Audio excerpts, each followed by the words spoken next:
I am utilizing the Bit Integrations plugin to establish a connection between these two platforms. Let's go to Bit Integration Dashboard. Create integration. Search and select Cali Forms. Copy the webhook URL and fetch it. Now go to the Cali Forms dashboard and edit the form. Go to the setting and click on Webhook. Give here a name.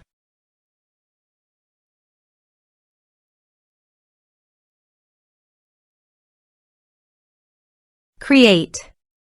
Paste the webhook URL in the payload URL. Map the respective fields.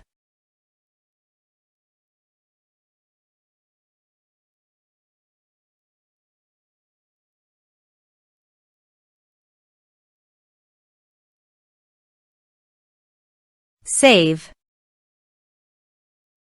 Test. Test done. Now go to Bit Integrations dashboard, and here you can see the data is fetched successfully. Set actions. Search and select Tutor LMS for action.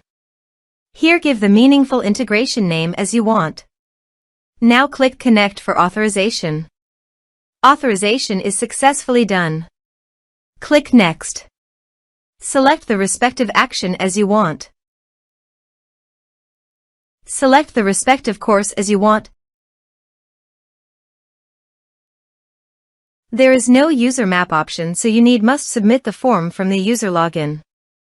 Here is the conditional logic. You can use it if you want. If the condition matches, then the data will be sent. Click Next. Now save the integrations. Now go to your course page. Here I have logged in the user. Now go to your form and type some information and submit the form.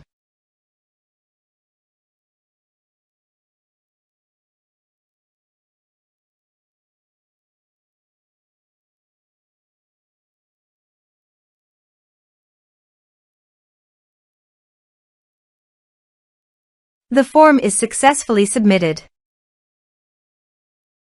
Go to the course page and check. The course is successfully enrolled. Thanks for watching.